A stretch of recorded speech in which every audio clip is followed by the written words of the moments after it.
Good afternoon बेटे। क्या हाल चाल है? ठीक हो? चलिए। हाँ, आज सर का नाम डिटेल सब कुछ दिखाई दे रहा है स्क्रीन पे। ठीक है, चलिए। आज हम लोग एक नया चैप्टर स्टार्ट करने जा रहे हैं जिसका नाम है इशू ऑफ डिवेंचर्स।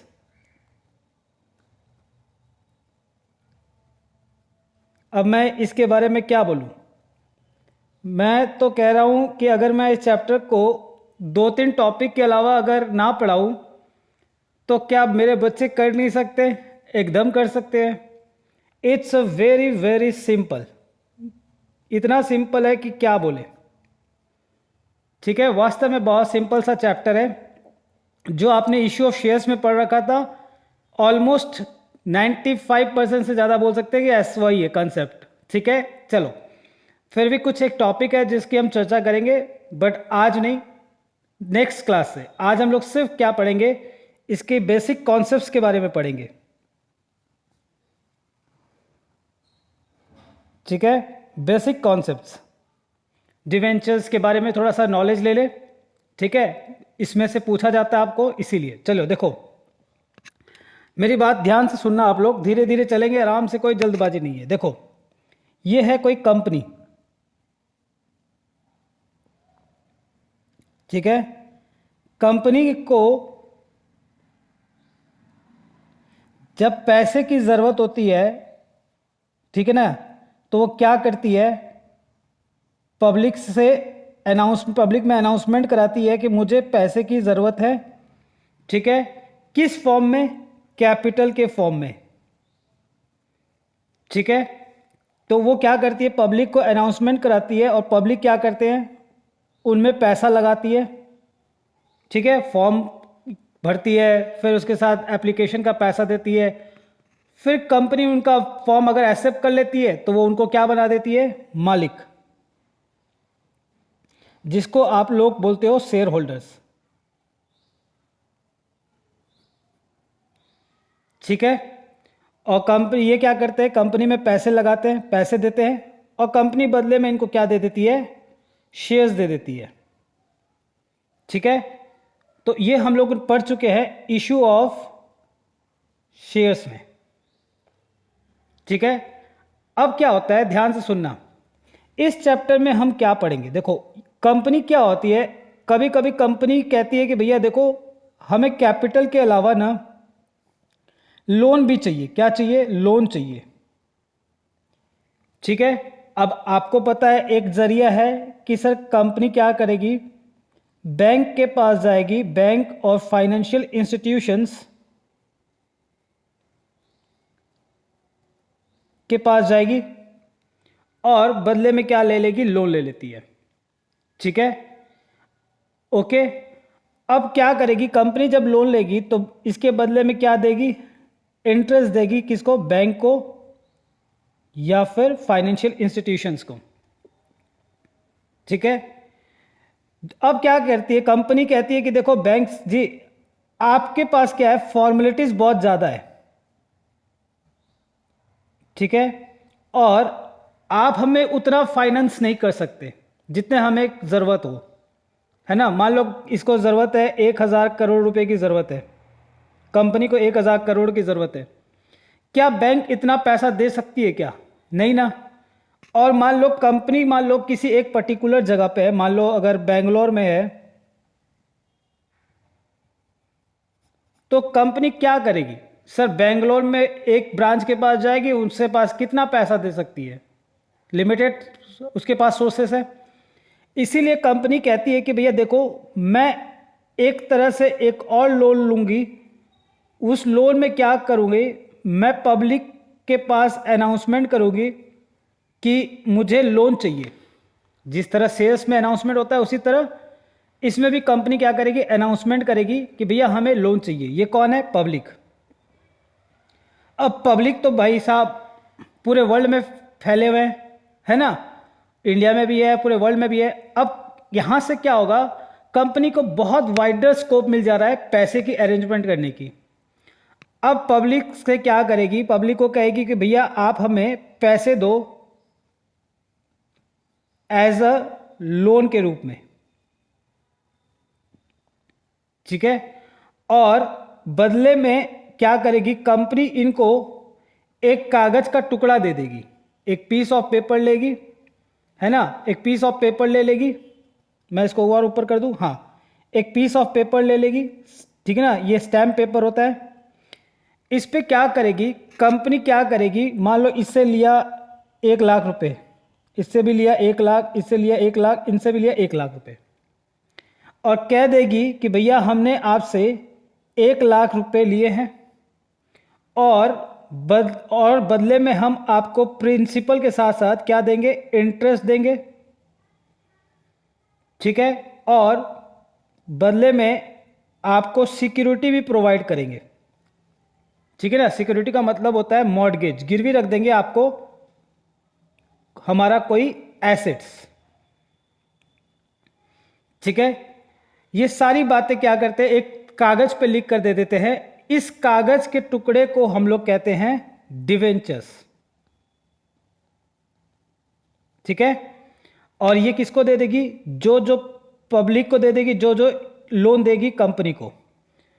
और जैसे ही ये लोन दे देगी कंपनी, इनको डिवेंचर इशू कर देगी, तो इसको हम लोग बोलेंगे डिवेंचर होल्डर्स। क्या नाम से बुलाएंगे, डिवेंचर होल्डर्स के नाम से बुलाएंगे। यहां तक क्लियर है, ठीक है, ओके, ठीक है। अब ध्यान से सुनना, अब यहां पे क्या होता है कि सर आप बोलोगे ये तो सर एक कागज का टुकड़ा है, कैसे मान ले, यहां कंपनी के बोर्ड ऑफ डायरेक्टर के साइन रहेंगे और कंपनी का एक सील लगा रहेगा, कॉमन सील, इसको क्या बोलेंगे, कॉमन सील। अब ये क्या हो गया, ये कागज का टुकड़ा एक एविडेंस के रूप में हो गया, किसके पास, डिवेंचर होल्डर्स के पास, कि भैया हमने कंपनी को इतना रुपया लोन दिया है एज ए डिवेंचर्स के फॉर्म में, ये मेरे पास एक एविडेंस के रूप में पड़ा हुआ है, ठीक है ना। सारी बातें एक तरह से एग्रीमेंट है ये, ठीक है, यहां तक क्लियर है, ओके। चलिए अब इसी के ऊपर क्या होता है, डेफिनेशन इसीलिए बनाया गया है, क्या डेफिनेशन बनाया गया है डिवेंचर्स का, ठीक है। अब आप लोग लिखो डिफाइन डिवेंचर्स, ठीक है। अब आप लिखोगे तो आपको बात पूरी समझ में आएगी धीरे धीरे, ठीक है। लिखे debenture is a written instrument. लिखो, फिर मैं एक एक चीज आपको समझाऊंगा, ठीक है ना। आपको सारी बातें मैं समझा चुका हूं, फिर एक बार रिवाइज करा दूंगा। एक्नॉलेजिंग,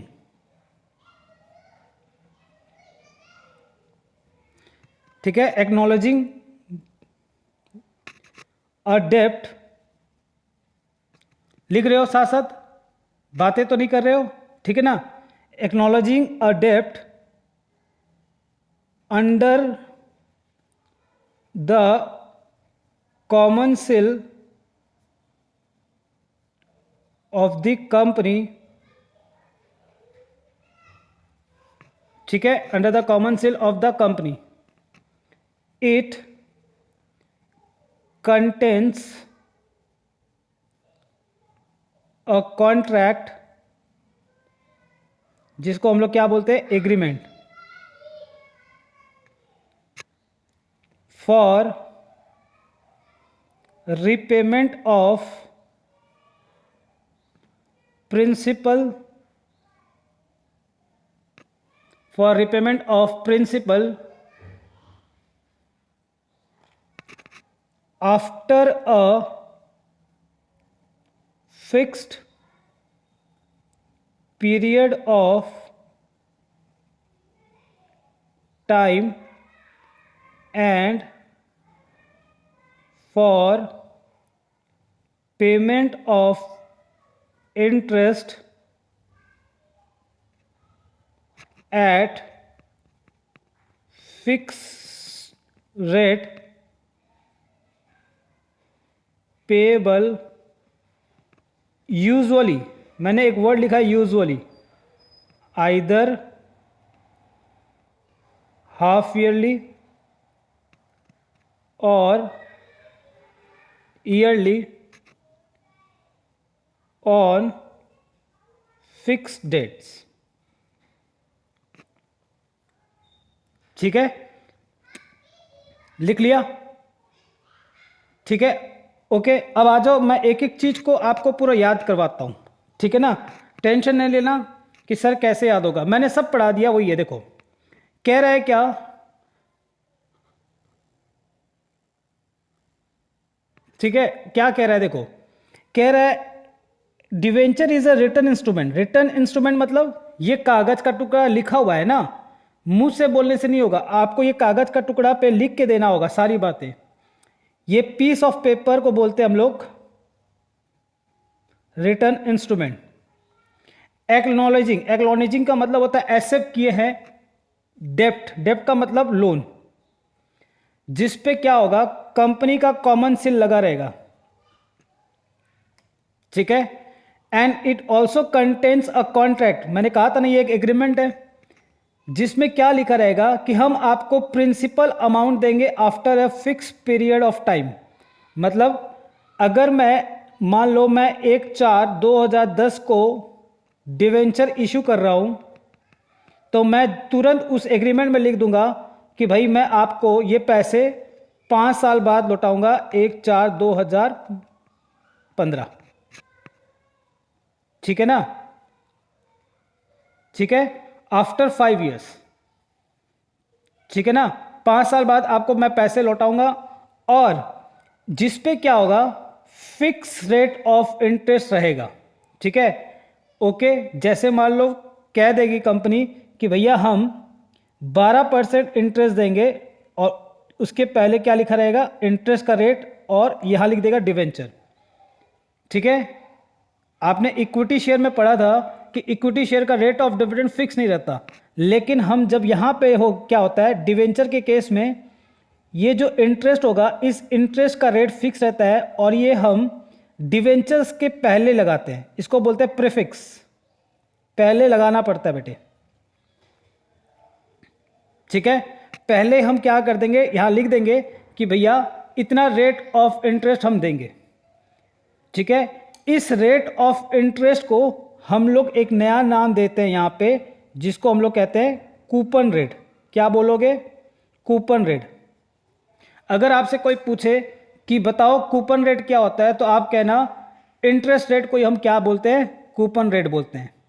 ठीक है, अब ये इंटरेस्ट कब दिया जाता है, ये आइदर क्या होगा, हाफ ईयरली होता है या फिर ईयरली दिया जाएगा फिक्स डेट में। ठीक है, ओके। कैसे, तो देखो मैं बताता हूं। देखो मैंने यहां पे डिवेंचर लिया था 5 सालों में, ठीक है, 1 2 3 4, और एक और मैं ले लेता हूं बड़ा सा 5। ठीक है, ये 5 साल हो गया हमारा, ये लो 5 साल हो गया। अब क्या होता है, कंपनी 2 तरह से इंटरेस्ट का डेट फिक्स कर सकती है। ठीक है, कंपनी क्या कहती है कि भैया जो साल भर का इंटरेस्ट है ना, मैं आपको क्या करूंगा, 2 हिस्से में दूंगा, हाफ ईयरली।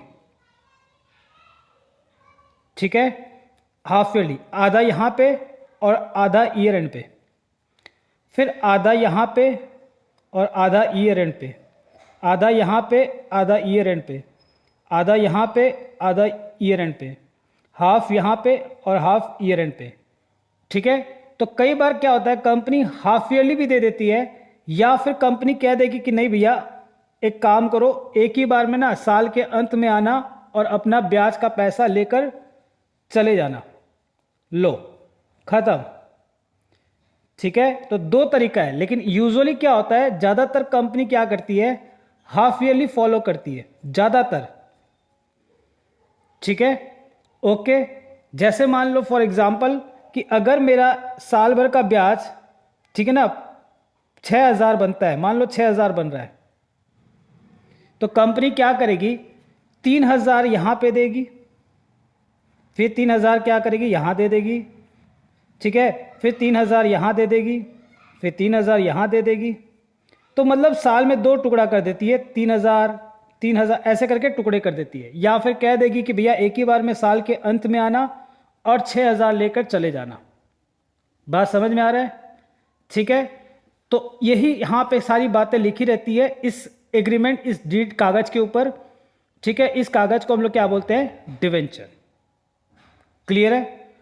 ओके, ठीक है, सबको डन? बोलो हाँ या ना। ठीक है, चलो नेक्स्ट पॉइंट लिखे इसके बाद। ठीक है, ये था हमारा पॉइंट नंबर 1। नेक्स्ट पॉइंट लिखे। ठीक है, नंबर 2 में लिखना है आप लोग को। ठीक है, क्लियर है सबको? चलो लिखे, company issuing debentures is required to appoint trustees and execute a trust deed. It is the, दिख रहा है आपको?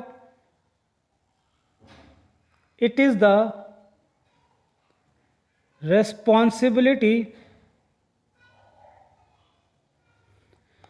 of trustees to protect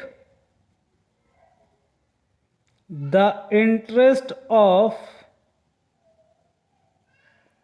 debenture holders of the company. ठीक है, ओके, ठीक है। इसका मतलब क्या हुआ? देखो इधर आ जाओ। अब देखो कंपनी ने तो कहा कि भैया देखो हम आपको क्या कर रहे हैं, डिवेंचर इशू कर रहे हैं और साथ के साथ हम आपको क्या दे रहे हैं? सिक्योरिटी तो दे रहे हैं। लेकिन पब्लिक कह रही है हमें क्या भरोसा, कल को मान लो आप कंपनी ऐसी है कि भाग जाओ, है ना? कई बार कंपनी फ्रॉड कर देती है, भाग जाती है ना, बहुत सारे ऐसे केसेस मिले। कल को मान लो आप भाग जाओ तो हम क्या करेंगे? हमारे पैसे तो आपके कंपनी में लग गए, हम तो बर्बाद हो जाएंगे। तो इसीलिए ये क्या करती है, पब्लिक क्या करती है, कुछ बंदे को यहां पे अपॉइंट कर देती है कंपनी के पास।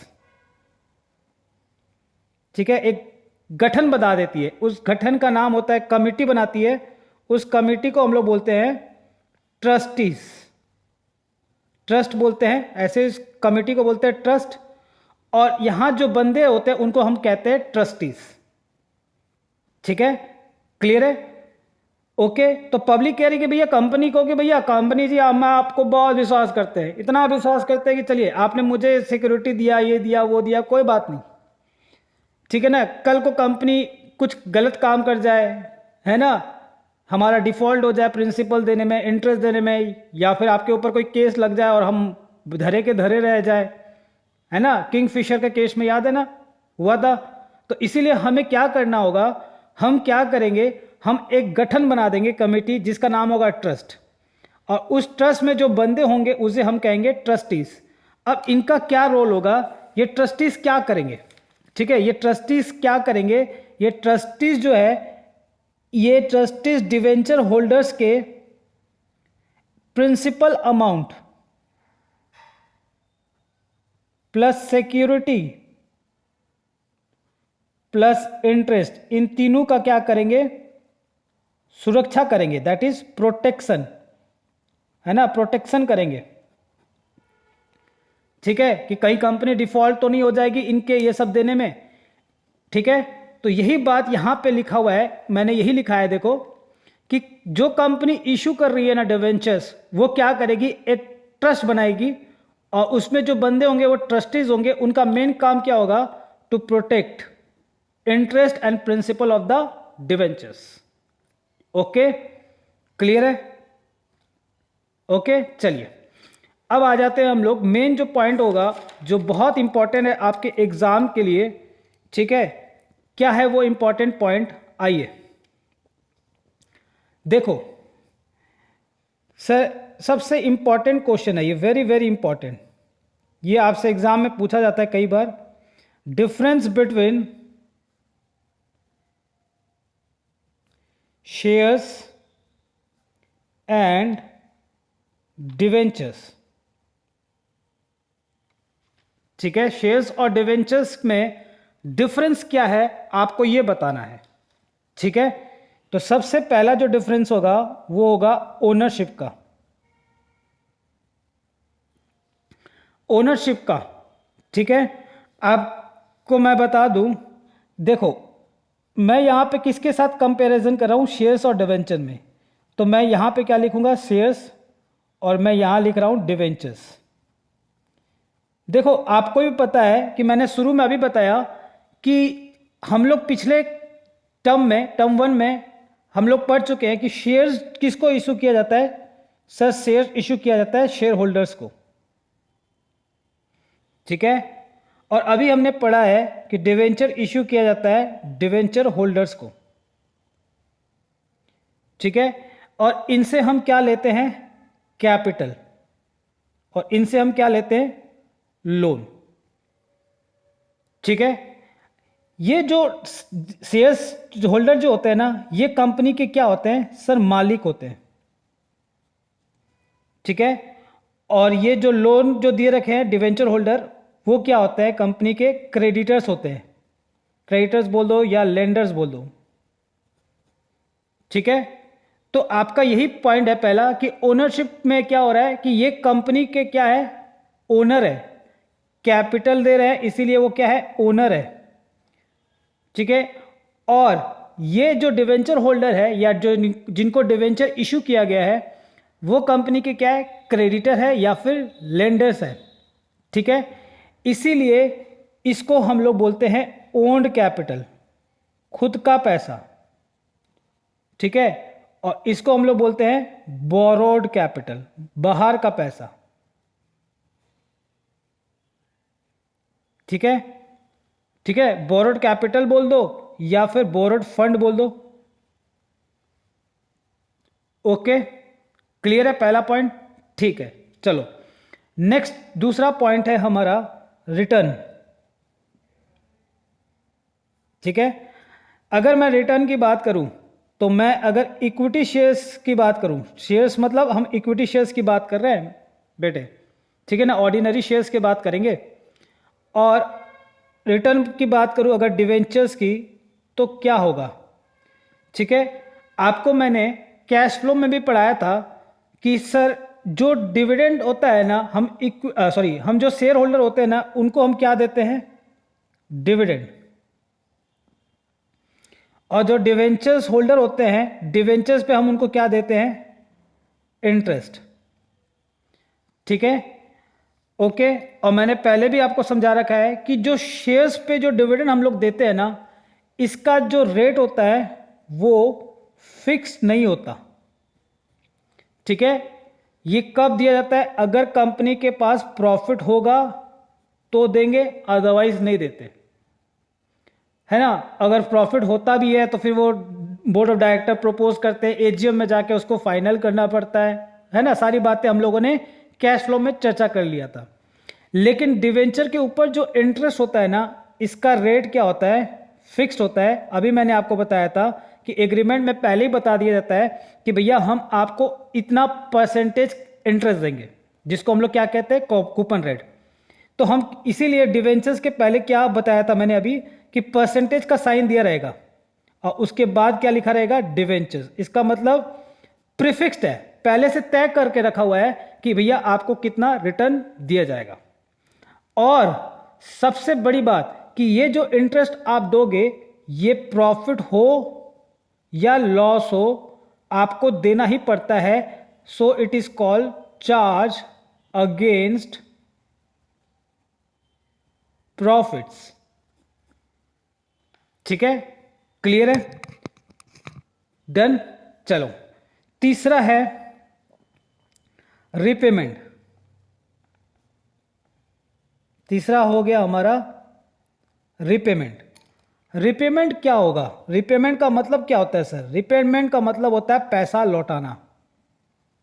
ठीक है ना, आप पैसा लौटाओगे, अगर किसी का पैसा लेते हो तो पैसा लौटाना पड़ता है।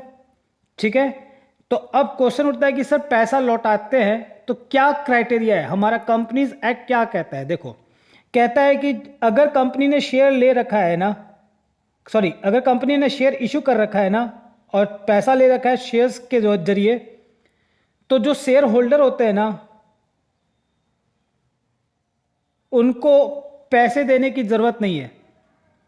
हाँ, उनको पैसे लौटाने की जरूरत नहीं है, क्योंकि इनके लिए कोई हम लोगों ने टेन्योर फिक्स नहीं कर रखा है। टेन्योर का मतलब होता है समय। समय का कोई बाउंडेशन नहीं होता है कि हम इक्विटी शेयर होल्डर वाले को इतना समय में हमको पैसा लौटाना है। इनका कोई वो नहीं होता। इनका पैसा कंपनी में पड़ा रहता है जब तक कंपनी जब तक जीवित है। हाँ, इनका पैसा लौटाएंगे कब? जब कंपनी का लिक्विडेशन हो जाएगा। लिक्विडेशन का मतलब कंपनी पे ताला लग जाएगी, कंपनी की मृत्यु हो जाती है, तब हम इसका पैसा क्या करते हैं? लौटाते हैं।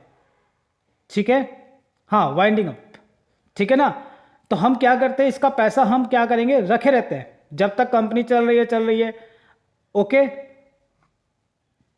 हाँ, तो किसी को अगर जरूरत होगा तो वो शेयर, अगर मान लो पैसे की जरूरत है तो वो अपना शेयर ट्रांसफर कर देगा, लेकिन पैसे तो कंपनी के पास है ना। बस मालिक क्या हो गया, ओनरशिप चेंज हो गई, लेकिन है तो कंपनी के पास। तो कंपनी के पास तो कोई टेन्योर तो नहीं है कि भैया हम कभी भी शेयर इशू करते हैं तो उसमें ये लिखा नहीं रहता कि भैया हमें आपको इतने समय के बाद पैसा लौटाना है। हाँ, आपको पैसे की जरूरत है, आप शेयर स्टॉक एक्सचेंज में आप करो, ट्रेडिंग करो, वहां पे अपना शेयर बेचो, कोई दिक्कत नहीं है। हम तो सिर्फ वहां पे क्या करेंगे, रजिस्टर में उसका नाम बदल देंगे। बात समझ में रही है? लेकिन पैसा तो कंपनी के पास ही पड़ा है। ठीक है, तो कंपनी पैसा कब लौटाएगी? जब कंपनी लिक्विडेशन में चली जाएगी तब पैसा लौटाती है। लेकिन डिवेंचर्स के केस में क्या होता है, हमें एग्रीमेंट करना पड़ता है ना, और एग्रीमेंट में बता देना पड़ता है कि भैया हम आपको 5 साल बाद या फिर 8 साल बाद या फिर 10 साल बाद हम आपको क्या कर देंगे, आपका पैसा रिटर्न कर देंगे। ये बात पहले से तय करनी पड़ती है। ठीक है ना, एक स्पेसिफिक पीरियड ऑफ टाइम बताना पड़ता है। ओके, चलिए number 4, very important point, very very important, voting rights. ठीक है, वोटिंग राइट्स का मतलब क्या हो रहा है? देखो, वोटिंग राइट्स में शेयर्स के केस में क्या होगा और डिवेंचर्स के केस में क्या होगा। देखो, वोटिंग राइट्स का मतलब क्या हो रहा है? देखो, अगर मान लो कंपनी को कोई डिसीजन लेना पड़ा तो उस केस में उस डिसीजन के लिए कंपनी क्या शेयर होल्डर्स से पूछेगी? ठीक है, क्या डिवेंचर होल्डर से भी पूछेगी? ठीक है, अब ये क्वेश्चन अगर आपके दिमाग में अगर ये बात बैठ गई तो आपको वोटिंग राइट्स का मतलब समझ में आ जाएगा। कई को तो यही नहीं समझ में आता कि सर वोटिंग राइट्स का मतलब क्या हो रहा है। वोटिंग राइट्स का मतलब कंपनी का कोई ऐसा डिसीजन जिसमें रजामंदी चाहिए।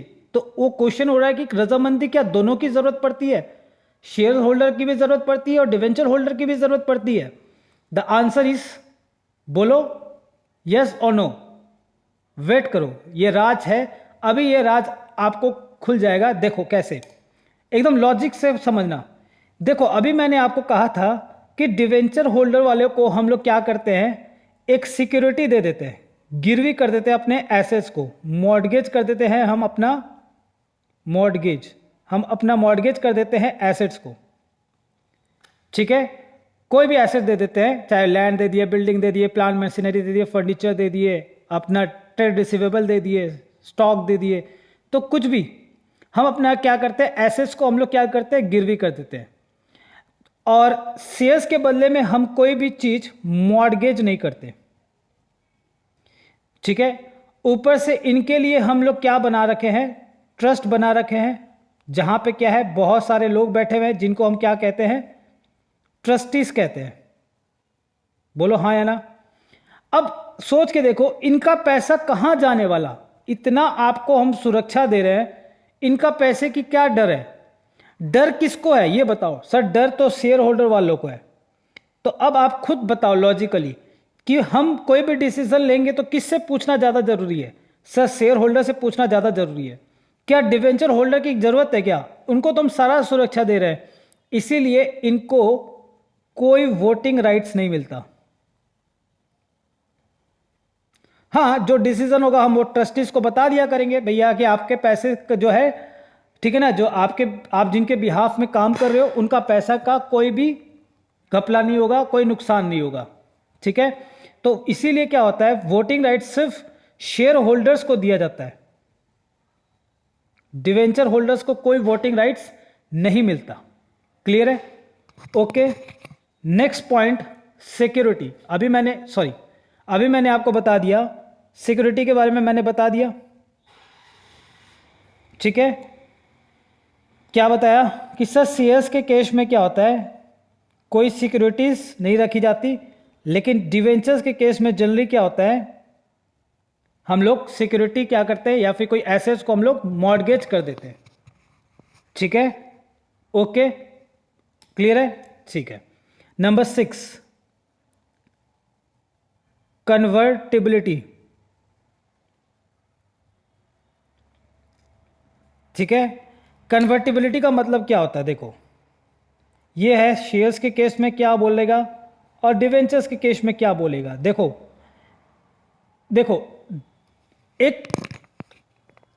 एक टाइप्स ऑफ डिवेंचर होता है, ठीक है ना। डिवेंचर्स के कई तरह के फॉर्म्स होते हैं, कई रूप होते हैं। अभी नेक्स्ट पॉइंट हमारा वही रहेगा। उसमें से एक जो डिवेंचर का फॉर्म होता है उसको हम लोग कहते हैं कन्वर्टिबल डिवेंचर्स। क्या बोलते हैं? Convertible debentures. इसमें क्या होता है, हम डिवेंचर्स को ना शेयर्स में कन्वर्ट कर देते हैं, ठीक है ना, या फिर हम कहते हैं कि भैया आपको हम 10% डिवेंचर दे रहे थे ना, अब हमको 12% डिवेंचर आपको देंगे, बोलो लेना है ये, ठीक है ना। तो डिवेंचर होल्डर के पास ये ऑप्शन रहता है कि वो अपना डिवेंचर्स को क्या कर सकते हैं, शेयर्स में कन्वर्ट कर सकते हैं या फिर दूसरे डिवेंचर में कन्वर्ट कर सकते हैं। ठीक है, लेकिन शेयर होल्डर के पास ये ऑप्शन नहीं रहता। ठीक है, ओके, ऑलराइट, ठीक है, चलिए डन। चलो आगे बढ़ते हैं।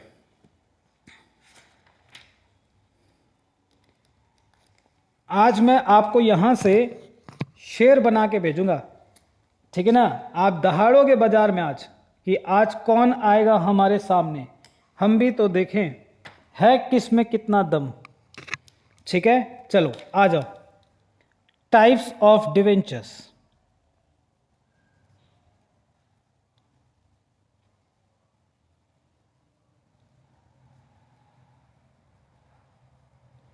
टाइप्स ऑफ डिवेंचर्स, ठीक है। अब देखो इसमें टाइप्स ऑफ डिवेंचर्स को याद करने का जो तरीका है मैं आपको यहीं पे याद करवा दूंगा। ठीक है, सबसे पहला जो पॉइंट है वो है on the basis of security. Security का मतलब मैंने आपको बताया था मॉर्गेज। ठीक है, सिक्योरिटी का मतलब मैंने क्या बताया था आपको, बोलो बेटे, मॉर्गेज, है ना। ये सिक्योरिटी के बेसिस पे हम डिवेंचर को दो पार्ट में डिवाइड करते हैं। एक को बोलते हैं हम लोग सिक्योर्ड डिवेंचर्स और दूसरे को हम लोग बोलते हैं अनसिक्योर्ड डिवेंचर्स। ठीक है, जिसको हम लोग एक और नाम से बुलाते हैं नेकेड डिवेंचर्स। ठीक है, ओके, क्लियर है। देखो क्या होता है, ध्यान से सुनना, इसका मतलब क्या होता है। जब कंपनी, ये है कोई कंपनी, है ना, ये कंपनी है। कंपनी जब पब्लिक को क्या करती है, डिवेंचर इशू करती है और बदले में क्या करती है, पैसे लेती है, और है ना। तो कंपनी जो है कई बार, ठीक है ना, डिवेंचर होल्डर को या पब्लिक को कह देती है कि भैया देखो, आपको अगर थोड़ा सा संदेह लग रहा है, हमारे पे अगर विश्वास नहीं है, आपको हमारे पे थोड़ा सा डाउट लग रहा है, तो हम आपको ना एक सुरक्षा देना चाहते हैं। ठीक है ना, क्या होगा वो सुरक्षा? वो सुरक्षा होगा जिसका नाम होता है सिक्योरिटी। ठीक है, अब वो सुरक्षा कैसे देती है? कंपनी कहती है कि भैया देखो हमारे पास फिक्स एसेट्स पड़े हैं, ठीक है ना, लैंड पड़ा है, बिल्डिंग पड़ी है, हमारी प्लांट मशीनरी पड़ा है, फर्नीचर है, एसेट्रा एसेट्रा, ठीक है, ओके। या फिर हमारे ट्रेड रिसीवेबल है, हमारे पास इन्वेंट्रीज है, ठीक है, ओके, है ना। और हम आपको बदले में क्या करेंगे, इनमें से कोई भी एक एसेट्स आपको क्या करेंगे, मॉर्गेज रख देंगे, गिरवी रख देंगे। अगर इन केस हम डिफॉल्ट होते हैं आपके पैसे देने में, अगर हम डिफॉल्ट होते हैं पैसे देने में, तो आप इन एसेट्स को क्या करना, बेचना और अपना लोन का अमाउंट रिकवर कर लेना, ठीक है, ओके, क्लियर है। तो ये जो अमाउंट जो होता है ना इसका, ये लैंड बिल्डिंग फिक्स एसेट्स का, ये क्या होता है, सेम होता है। और इनको हम लोग क्या बोलते हैं, करेंट एसेट्स। तो जब हम फिक्स एसेट्स के ऊपर अगर हम गिरवी चार्ज करते हैं ना, तो उसको हम लोग बोलते हैं फिक्स चार्ज। और जब हम अपना करंट एसेट्स पे हम कोई अगर गिरवी रख देते हैं, तो उसको हम लोग बोलते हैं फ्लोटिंग चार्ज,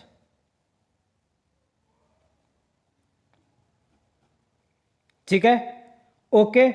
तो जब हम अपना, जब डिवेंचर्स को हम कोई सिक्योरिटी प्रोवाइड कर देते हैं एज ए फिक्स चार्ज या फ्लोटिंग चार्ज, तो उसे हम कहते हैं सिक्योर डिवेंचर। कई बार डिवेंचर होल्डर कहते हैं ना ना मुझे विश्वास है, कोई ज़रूरत नहीं है सिक्योरिटी देने की, तो जो सिक्योरिटी नहीं देने की ज़रूरत है तो उसे हम कहते हैं अनसिक्योर्ड डिवेंचर्स, ठीक है। लेकिन ठीक है ना, ऐसा हमारे नॉर्मली हमारे कंट्री में ऐसा नहीं होता, ठीक है ना, इस तरह के डिवेंचर जारी नहीं किए जाते हैं, ठीक है। चलो number 2, on the basis of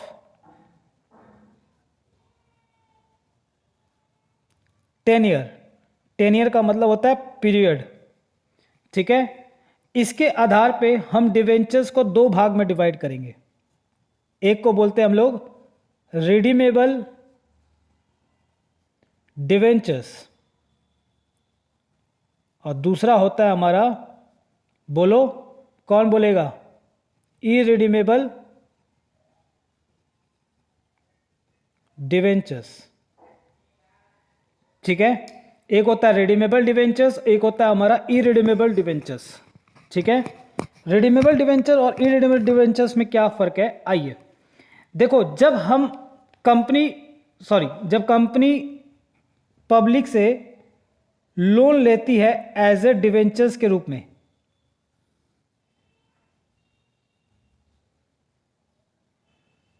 ठीक है, तो उस कागज के टुकड़े के ऊपर कंपनी बता देती है कि भैया हम आपका पैसा 5 साल बाद या 8 साल बाद या 10 साल बाद पैसे लौटा देंगे, ये पहले से बता देती है। तो जब कंपनी क्या करती है, ठीक है ना, ये बता देती है कि भैया हम आपका पैसा इस समय के बाद आपका पैसा हम क्या करेंगे, लौटा देंगे। लौटाने का मतलब होता है रिडम्पशन, जिसको आप लोग कहते हो रीपेमेंट। अगर पहले से तय करके बता देती है कि भैया हम इतना समय के बाद आपका पैसा लौटा देंगे, तो इसको हम लोग कहते हैं रिडीमेबल डिवेंचर्स, ठीक है। और जहां स्पेसिफिक पीरियड ऑफ टाइम नहीं है, तो जब स्पेसिफिक पीरियड ऑफ टाइम नहीं है तो कंपनी कब लौटाएगी इनको पैसा, जब कंपनी का लिक्विडेशन होगा, ठीक है, ओके।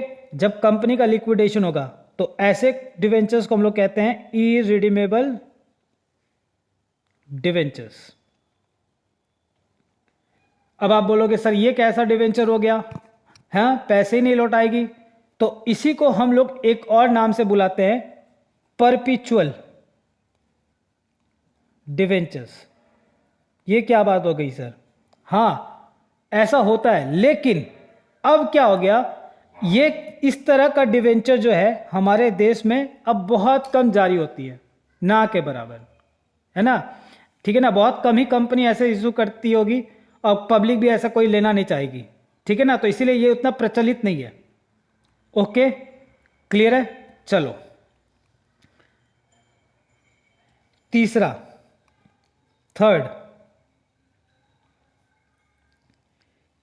कन्वर्टिबिलिटी। अभी मैंने आपको बताया था ना, आ गया वो, ठीक है।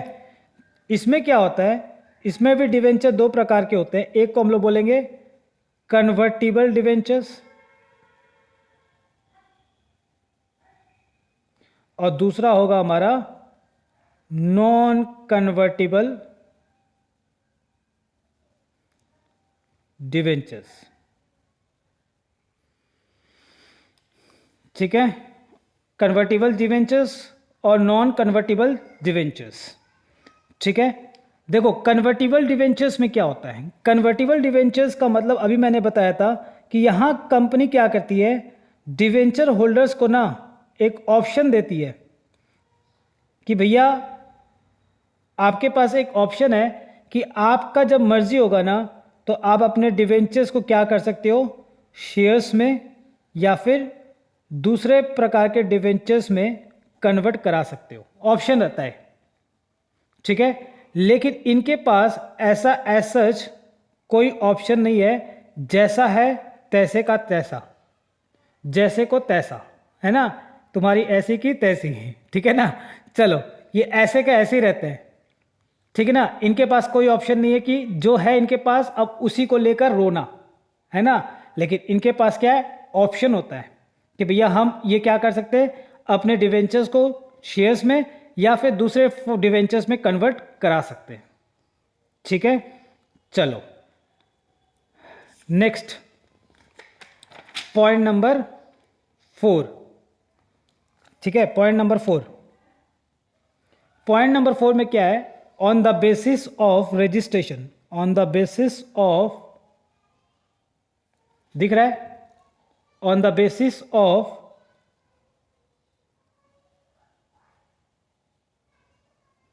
रजिस्ट्रेशन। ठीक है, अब ध्यान से सुनना, ये पॉइंट बहुत अच्छा पॉइंट है, मजेदार पॉइंट है। देखो ये है कंपनी, ठीक है, और ये है कंपनी के डिवेंचर होल्डर्स।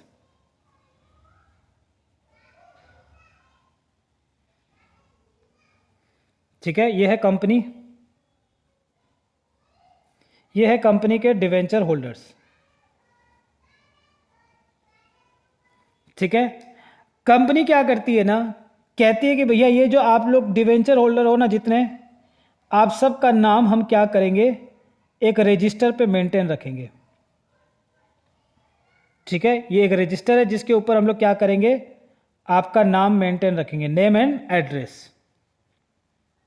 ठीक है, अगर एज सच आपको अगर अपना डिवेंचर किसी को ट्रांसफर करना पड़ा तो आप सिंपली ट्रांसफर नहीं कर सकते।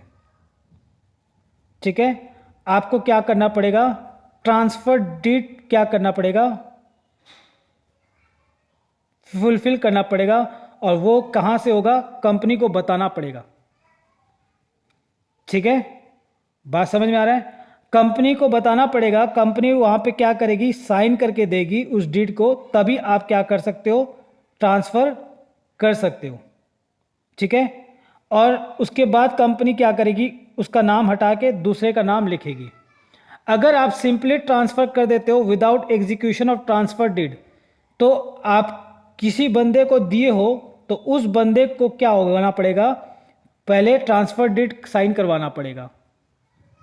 ठीक है, अगर ये बंदे किसी और को दे देती है तो इसको क्या होगा, डिवेंचर तो मिल जाएगा, लेकिन नुकसान इसका क्या होगा, नुकसान ये होगा कि कंपनी क्या करेगी, नाम किसका है, अभी भी मान लो इस बंदे ने ट्रांसफर किया इस बंदे को, और ट्रांसफर डीड क्या हो गया, एग्जीक्यूट ही नहीं किया, तो अभी भी किसका नाम है, इसका नाम है, तो कंपनी क्या करेगी, पैसा इसी को लौटाएगी और इंटरेस्ट भी क्या करेगी, इसी को देगी।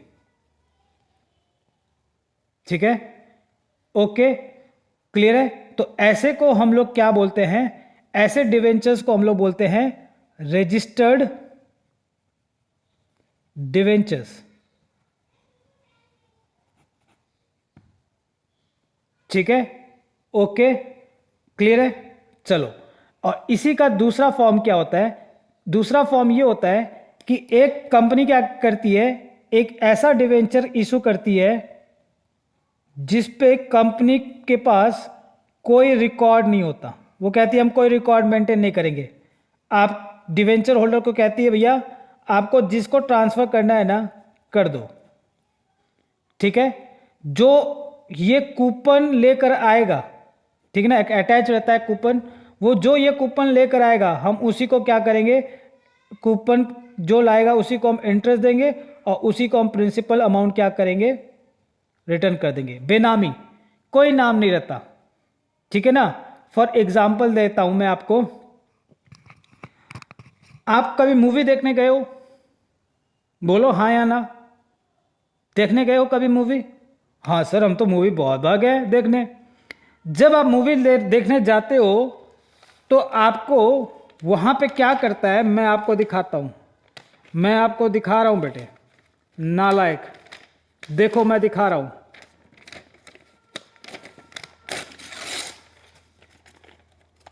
सामने वाला आपको क्या करता है, एक टिकट देता है मूवी का, है ना। उस टिकट में क्या होता है, आप देखोगे तो हॉल नंबर होता है, जिसको आप लोग कहते हैं ऑडिटोरियम, है ना, ठीक है ना, शॉर्ट में इसको हम लोग बोलते हैं ऑडी, ठीक है। हाँ घटना घटी थी, ऐसी घटना घटी थी एक बार। मैंने एक दोस्त को कहा कि चल ऑडी चलते हैं, तो उसने, उसको लगा कि चलो सर के पास आज ऑडी कहा गया, ओ चला चलो चलते हैं। उसको नहीं पता था कि मैं उसको ऑडिटोरियम में ले जाकर कोई नटराज संगीत सुनाने वाला था, ठीक है ना, ठीक है। चलो ठीक है, मजाक नहीं करा, ठीक है चलो हो गया, अब समझ गए होंगे आगे की बातें। चलो, तो टिकट के क्या रहता है कि बता दिया था भैया, ये ऑडिटोरियम नंबर 3 में लगा हुआ है आपकी पिक्चर, ये सीट नंबर है, ठीक है, और प्राइस ये सब लिखा रहता है। क्या टिकट के ऊपर आपका कभी नाम लिखा रहता है क्या? मान लो कल को ये टिकट आपकी गिर गई और किसी और बंदे को मिल गया, तो क्या वो पिक्चर नहीं देख सकता? हाँ सर देख सकता है। उसी तरह यहाँ पे भी एक कूपन रहता है, आप लेकर आओगे, आपको पैसा मिल जाएगा, इंटरेस्ट आपको मिलेगा, बस खत्म। और जहां आपका नाम रहेगा, जैसे सर रेलवे का टिकट ले लो, उसके ऊपर आपका नाम रहता है बेटे, हमारा नाम लिखा रहता है, ठीक है, ओके। उस नाम, उस वो अगर गिर जाता है तो टीटी पकड़ लेता है, अरे आईडी दिखाओ अपना, आधार कार्ड नहीं है, मिल नहीं रहा नाम, चलो पकड़ के ले जाती है, ठीक है। तो यहाँ पे क्या होगा, जिसके पास, यहाँ वही बात, यहाँ पे अगर रिकॉर्ड में नाम में लिखा हुआ है तो जिसका नाम लिखा रहेगा उसी को मिलेगा, और यहाँ जिसको मिल गया उसी का, ठीक है, ओके। चलो, ऐसे डिवेंचर को हम लोग बोलते हैं बियरर डिवेंचर्स। चलो क्लियर है सबको? ओके चले आगे बढ़े। ना बेटे मेरे पास ऑडी नहीं है, ठीक है, मेरे पास कोई गाड़ी नहीं है, ठीक है, बट विश्वास है, ऑडी नहीं तो एक अच्छी गाड़ी जरूर ले लूंगा, जल्दी ले लूंगा, ठीक है। चलो लास्ट है, on the basis of coupon rate. Coupon rate का मतलब मैंने क्या बताया था, इंटरेस्ट रेट, ठीक है। अभी मैंने आपको बताया था कि कंपनी क्या करती है, एक होता है कि कंपनी पहले से क्या कर देती है, प्रीफिक्स कर देती है, तय कर देती है कि भैया हम आपको इतना परसेंटेज का डिवेंचर इशू करेंगे, ठीक है। This percentage is known as coupon rate, जिसको आप लोग इंटरेस्ट रेट के नाम से बुलाते हो। बोलो ठीक है, यहां तक क्लियर है सबको? ठीक है, ओके। चलो, ये इस तरह के डिवेंचर को हम लोग क्या बोलते हैं, स्पेसिफिक कूपन रेट डिवेंचर्स, ठीक है, ओके। दूसरा एक और होता है जिसका नाम होता है जीरो कूपन रेट डिवेंचर्स, ठीक है। ये क्या होता है, देखो ये बहुत अच्छा चीज है, बहुत मजेदार चीज है, ठीक है ना। मैं इसको बाद में समझाऊंगा या इसका नाम क्या है, इसका नाम का एक अलग से तोड़ भी है, लेकिन पहले इसका कॉन्सेप्ट समझाता हूं। देखो क्या होता है, कंपनी जो होती है ना वो क्या कहती है, ठीक है ना, वो अपने डिवेंचर्स होल्डर को कहती है कि देखो मेरे डिवेंचर का जो है ना वैल्यू है 1,000 रुपये, ठीक है, और मैं बदले में आपसे सिर्फ कितना लूंगी, बोलो 400 रुपये, ठीक है ना, ओके।